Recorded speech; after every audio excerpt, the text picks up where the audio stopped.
සුබ දවසක් යාළුවනේ. අද මට වෙනස් විදිහේ බත් එකක් හදන්න හිතුණා. ඒකට මම කැරට්, බෙල් පෙපර්, අල, තක්කාලි, රතු ලුණු, කරපිංචා වගේ ටිකක් දාගෙන මම මේ හදන්න යන්නේ වෙජ් බිරියානි එකකුයි චිකන් කරි එකකුයි. මේකට මම මිරිස් කුඩු 3-5 කුඩු, කහ කුඩු, ලුණු, කුණුදුපතු දාගත්තා, රෝස්මෙරි අතු දෙකක් දාගත්තා, කරපිංචා රම්පේ, සුදු ලුණු, කරාඹු නැටි, එනසාල් දෙකක් දාගත්තා. මම මේකට දාන්නේ සෙලරි තමයි. මට සෙලරි නැති හින්දා තමයි රෝස්මෙරි දාගත්තේ. පොල් කිරි ටිකකුත් මම දාගන්නවා මේකට. පොල් කිරි දාලා තමයි මේක හදන්නේ බත් එක. මම මේක මෙහෙම කලවම් කරලා ලිපේ ටිකක් කිරියක රත් වෙන්න තියෙනවා. මේකට ඉතින් ඔයාලා හදනවා නම් ඔයාලට එක්ස්ට්‍රා බටර් හරි ඕන එකක් දාන්න පුළුවන්, තෙල් වර්ගයක්, ප්‍රශ්නයක් නැහැ. මං හා ටිකක් අරගෙන ඒ ටික හොදලා අර හොදිය එක රත් වෙනකන් ඒක හොදලා තියාගන්නවා. ඒක දැන් හොඳට රත් වෙලා ඇවිත් තියෙන්නේ.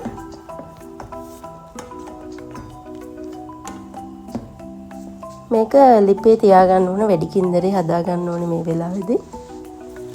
ලුණු ටිකක් එහෙම බලලා තමයි මම හාල් එක දැම්මේ. දාලා මේ විදිහට කලවම් කරලා මම මේක වැඩි කින්දරේම මේ කිරි ගතිය ටිකක් අඩු වෙනකන්, වතුර ගතිය ටිකක් අඩු වෙනකන් හදාගන්නවා.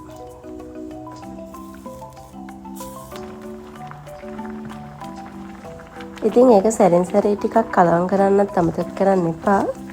නැත්තම් ඒක අඩියට අල්ලන්න පුළුවන්.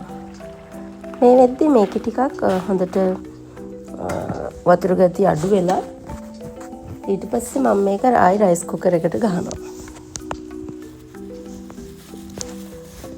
ඊට පස්සේ මම චිකන් ටිකක් අරගන්නවා, කටු නැති ඒ වගේම බලලා අරගෙන ඒක හොදලා එකට කහ මිරිස් කුඩු, ලුණු කුඩු, ගම්මිරිස් කුඩු ඒ ටික දාලා හොඳට ඒක අත ගා ගන්න ඕන තෙල් එකට දාන්න කලින්. ඒකට මම එනසාල් කළු මුංගු වලින් හදපු මික්ස් කරපු පවුඩර් එකක් දාගත්තා.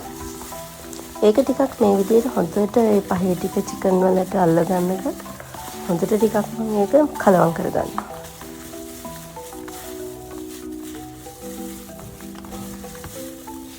ඉතින් මම අද මේ දෙකම පොල් කිරි වලින් තමයි හදාගන්නේ.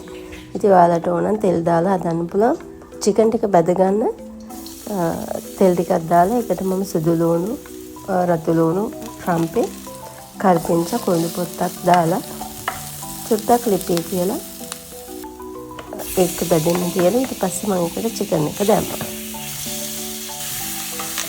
චිකන් එක බැදීගෙන යද්දී මට හිතුණා මේක තෙල් පොඩ්ඩක් අඩුයි වගේ කියලා. ඉතින් මම තව තෙල් පොඩ්ඩක් දාලා මේක හොඳට චුට්ටක් වැඩි ගින්දරේ බැද ගන්නවා. ගොඩක් බැද ගන්න, පොඩි වෙලාවක්.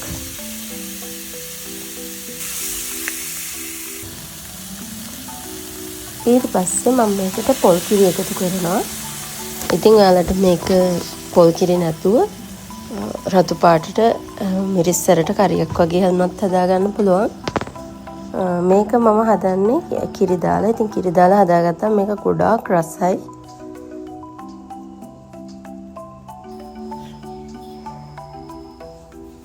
කිරි ටික හොඳට පැහිගෙන එද්දි මම ඒකට තක්කාලි කපලා තක්කාලි ටික එකතු කරගන්නවා.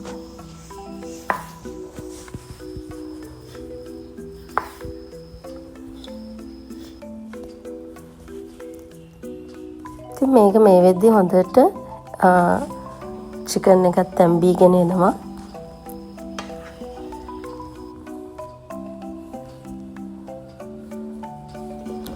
මේක මේ විදිහට වහලා ටිකක් උයාගෙන මම ඇරලා බැලුවම ඒක හොඳට රස පාටට ඇවිත් තිබුණා. මම ලෙමන් කෑල්ලක් දාගන්නවා මේකට දැන්. ලෙමන් නැති වුණත් දෙහි කෑල්ලක් උනත් දාගන්න පුළුවන්. ඒකට තමයි මේක ගොඩාක්ම රස. හැබැයි මේක දාගන්නකොට ඔයා ලිප ඔෆ් කරලා තියෙන්න ඕන. මේක ලිප්පේ හොඳට හොද්ද නටන වෙලාවට දාන්න එපා. එතකොට මේක කැටි ගහන්න බලනවා. එතකොට මේකේ රසය නැතුව යනවා. ඉතින් දැන් ඒක දැම්මන් පස්සේ හොඳ රසට තිබුණා. බත් එකත් මේ වෙලාවේ හොඳටම හැදිලා තියෙනවා. දැන් තමයි මම බත් එක චුට්ටක් බලන්නේ හැන්දක් දාලා. ඊට පස්සේ මම හැඳි දැම්මේ නැහැ. හැන්දක් දැම්මොත් මේ බත් එක පොඩි වෙලා මේ ලස්සන ගතිය නැතුව යනවා.